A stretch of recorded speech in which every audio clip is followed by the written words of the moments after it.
I like a challenge. If I didn't like a challenge, we wouldn't have bought a 1970s dark, dingy Lockwood home and turned it into an amazing, bright house that we live in now. That's another story for another day. If you'd like to see that story, I'll leave a link in the description below so you can check it out. But that is not why I'm here today. I'm here to talk about beads and this necklace. Oh, by the way, my name's Carol.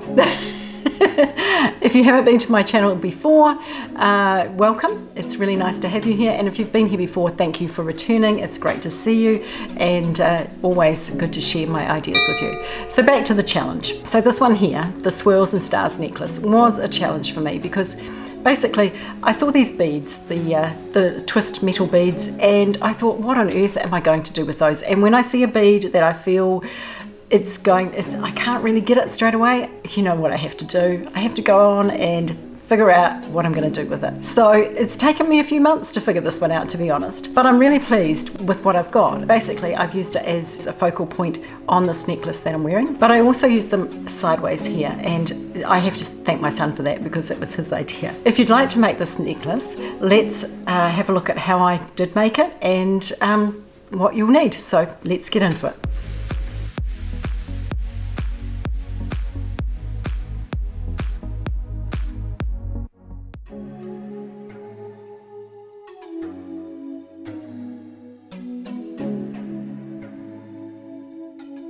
To make this Stars and Swirls necklace, you will need 7 of these twisted metal beads. Now these ones are just basically a piece of metal, they're twisted, and they have these little stars cut out of them, which is really cute. And they have a hole on one end. So 7 of those to form the focal point of the necklace. You'll need 14 of these 8mm jet bicones. You will need 6 of these 6mm jet bicones and 16 of these 3mm jet bicones. You'll also need a piece of tiger tail about 60 centimetres long. You'll need 2 crimp beads, and I've got here 2 Carlot clamps, a clasp, so I've got here a toggle clasp, but you could use any clasp that you wanted, and I have here 50 3mm balls, and these are black. And I have 10 of these beaded rondelles. These are 5mm. You will also need a bead stopper. A bead stopper makes it a lot easier when you're threading beads onto a piece of tiger tail or any other stringing material because it stops them falling off the other end. Whenever I make a necklace like this, I always start from the center. So the first thing I'm going to do is take my tiger tail and I'm going to put my bead stopper on one end. Now, I'm not sure if you've seen a bead stopper before. It's like a spring, and all you do is squeeze the ends and pop your stringing material, one end of it, into the between the coils, and what it does is it stops it moving, and therefore your beads don't fall off the other end. So as I was saying, I start from the center, so I'm going to work from the center portion of the necklace and work up either side, doing one side first and then the other. So the first thing I'm going to do is start with one of my curly twist beads. Now it's important with these, and I'm just going to put 5 of them down here because we have 5 pointing down and 2, so 5 vertical ones and 2 horizontal ones. So I've got my 5 here, and I want to make sure that they are going the same way. So I'm just going to lay them out all so they're facing the same way. And the reason I'm doing that is that I don't want them to be pointing the other way when I string them on. So if I've laid them out, I know exactly what I'm doing. Now I could put my other beads in the middle, but I'm actually not going to do that. I'm just going to string them on. So I'm going to start from the center. And so I've got it this way, so I need to make sure that it strings on that way. So I'm just going to pop that on. And the next thing I'm going to do is put on one of my wee rondelles, my beaded rondelles. So in this design, the rondelle goes on either side of this twist bead. But as I'm working from the center, I'm working that way, and then I'll work that way. So next, I need a bicone, my 8mm ones, and a ball, a 3mm ball, and another bicone. And lastly, another rondelle. So that's actually the pattern, and we're going to repeat that so that we've got 5. I'm actually going to do 3 this side, because then I'll come back and do the others on this side. So just taking my twist bead again and making sure that I get it on the right way. It's always good to hold it the same way, and also once it's on, just to double check that it is the right way. Then another rondelle.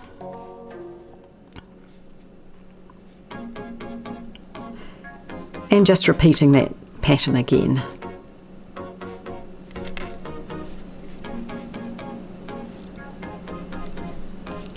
So that's bicone, 3mm ball, and another bicone, the 8mm one, and lastly the beaded rondelle. So I have one more on this side, and just making sure my twist bead is the same way again. Popping that on, my rondelle, my 8mm bicone, my ball bead,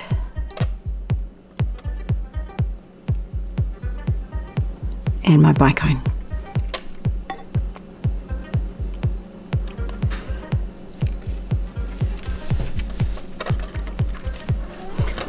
Okay, so that's the first half of the focal point of my necklace. Now, I could go on and do this part of my necklace, the rest of the stringing, but what I'm actually going to do is put these 2 on as well, so that I've got that centre portion all done. So to do that, I'm going to take off my bead stopper, and I'm going to pop it on this side, just the same way. Now I'm going to repeat this here on this side. So there's the centre portion of my necklace. When you're creating a focal point like this, you always have an odd number so that the one in the middle sits right in the middle of your chest, rather than if you had an even number, they would sit like this, whereas the odd number always ends up with one pointing down, which is what you want. Okay, next we're going to do the horizontal bead. So this one is one of the twists again, and I'm just going to pop it onto my stringing wire here, like this, just like we did before. But this time what I'm going to do is I'm actually going to take my tiger tail and I'm going to wrap it so that it goes right through the centre. So it's a bit tricky. I'm going to move these beads out of the way for a minute. So I want to just make sure that it goes through the middle, that way. Okay. Hopefully you can see that tiger tail is now running right through the centre of my bead. The next thing I'm going to do is push it right up close to the beads. Now it is quite tight, so you do have to kind of wiggle it a bit to get it up there. There we go. Now rather than seeing the tiger tail running through this horizontal bead, I'm going to thread on 10 of my little 3mm balls. So I'll go ahead and do that.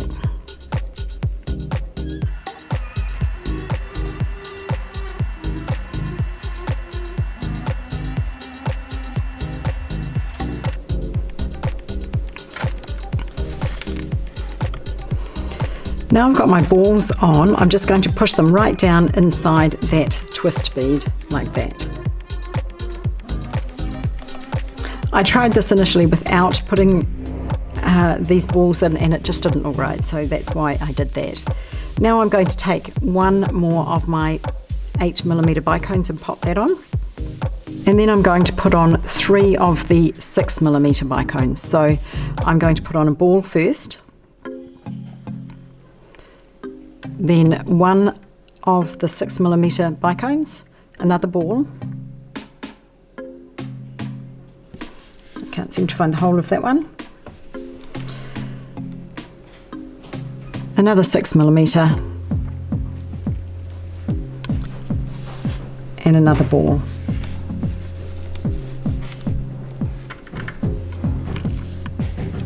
and one more.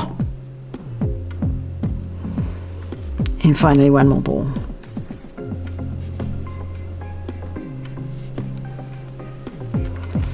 Okay, now I'm going to stop there and I'm going to do repeat this on the other side. So I'm taking my bead stopper off again and I'm popping it on this side here, and I'm just going to repeat. Now I've finished that portion of the necklace, all I have to do now is add the 3mm bicones and the 3mm balls to finish the necklace to the size that I want. Now I'm actually wanting it to be about 40 centimetres, and that is a good size on me for it to sit within my collar view. So I'm going to go ahead and do that. I'm actually adding 8 on either side interspersed with the little balls. So you finished with the ball here, so now we're adding a bicone first. So bicone, 3mm ball, and just repeat until you have 8 on and you finish with the ball.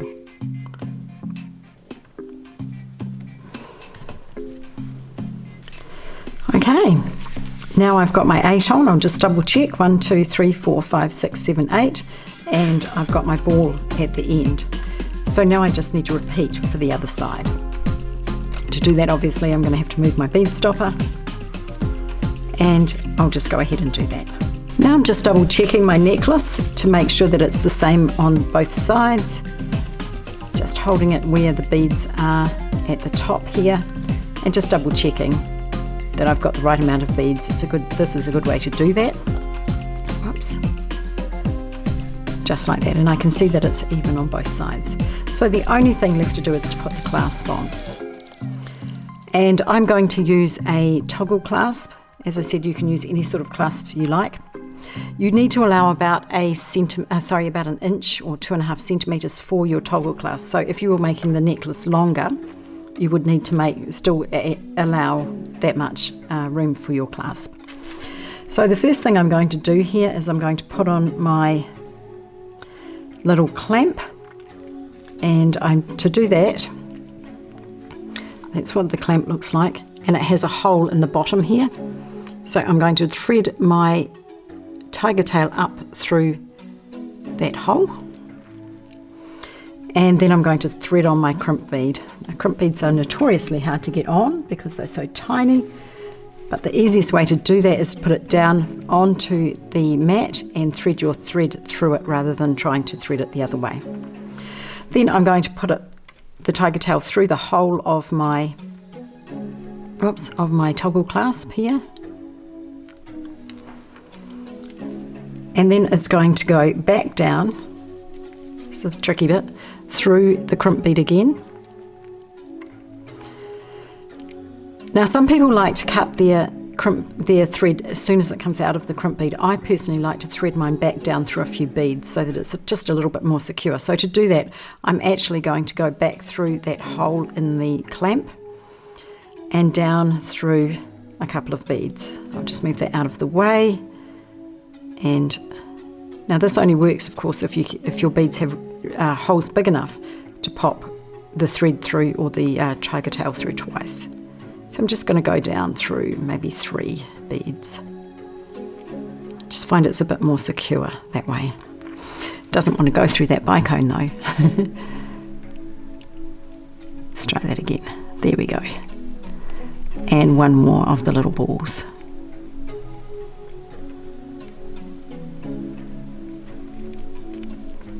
Okay, so now I've got my thread end here, and you can see I'm just holding the end, and if I move those down a bit you'll be able to see the crimp bead. There it is there. So what I want to do is close up this gap here. So I'm going to pull on my tiger tail, the end of it, holding my clasp, and I'm just going to work it until it's quite close to the crimp bead and all the space has been filled up. Now obviously I don't want the toggle clasp to go down inside the clamp, So I'm just going to remove that from there. And there's a couple of things you can do here. First though, well, let me talk about this first. So one of the things you'll notice is this clamp here has a loop on it. And I could put this loop through my toggle here. And that works fine. Gives you that extra layer of security that your toggle isn't going to fall off. And I think I might do that. So to do that, it's a little bit of fiddling, but basically what you need to do is make sure that you leave enough space between your crimp bead and your toggle clasp that you can get it through, get this loop through the loop of the toggle clasp, which I have done. So now I'm going to take my pliers. I'm going to try and lift this up so you can see. I might open that up a little bit so it's easier for you to see. Hopefully you can see my little crimp bead in there. And I'm just going to take my pliers and get right in there and give that crimp bead a really good squeeze so that it's squashed it nice and flat. Hopefully you can see it now. Then I'm going to take this part of my clamp that is round, and I'm just going to bend it a little bit more so that I can get it through the whole of the toggle clasp. As I said, it's a little bit tricky and you've got to kind of hold your mouth right to get it through there.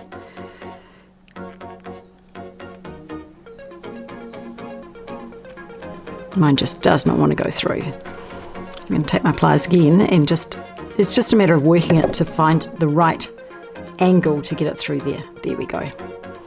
Right, so it's through. Now I'm going to take my pliers and very carefully squeeze that clamp together. I'm just going to try and make sure that my tiger tail is in the centre as well. So I don't want it coming out the sides. Now a lot of people don't do this with their clamps, they just they don't put it through the toggle here, but for me I find that it works really well. I'm actually going to use my round nose pliers. I didn't say you needed them at the beginning, but I am going to use them just to work that loop back down.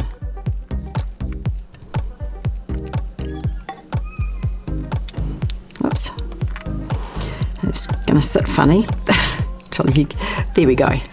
So now if you can, I'm not sure if you can see, but we've got not only the loop going through, but also the tiger tail. Maybe you can see it better on this side.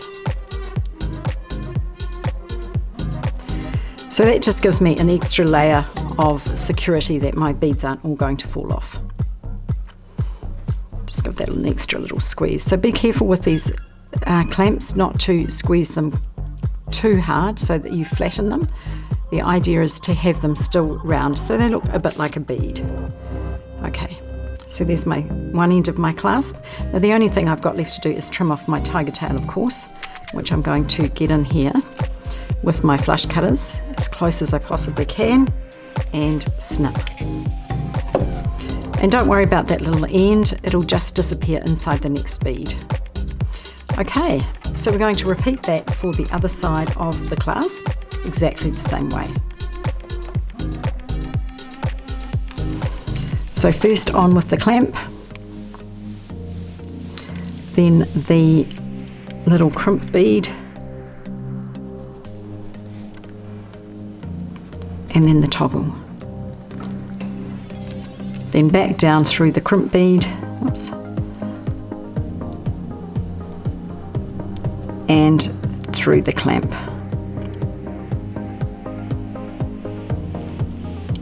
And if you can, down through a couple of beads as well.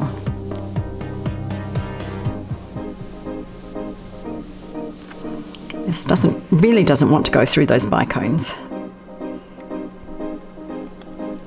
The ball beads have quite large holes, so they go through quite easily. Okay, so the same thing, we want to pull it so that it's nice and tight, but we're still allowing it room to go through, for that loop to go through like that. And you can see this one wants to go through nice and easily. Then we're going to take our pliers when you're stringing a necklace, you don't want it to be too tight so that the beads don't have, they just need a little bit of room to move around. So making sure that your crimp bead,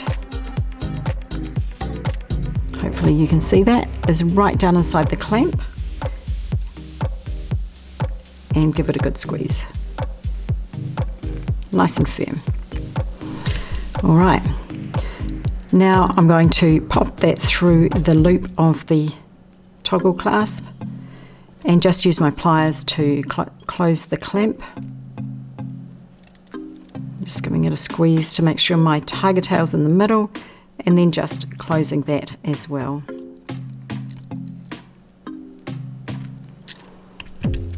There you go. Now all that's left to do is to trim off the tiger tail. Once again, with the flush side of your cutters right down, whoops, right down in there as close as you can get, and making sure you don't cut the good one. You only want to cut the end. And there you go. Alrighty.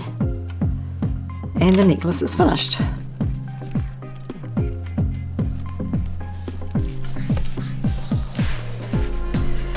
I hope you've enjoyed this video. If you have, please subscribe to my channel, like the video, and ring the bell so that you'll be notified every time I upload a new video.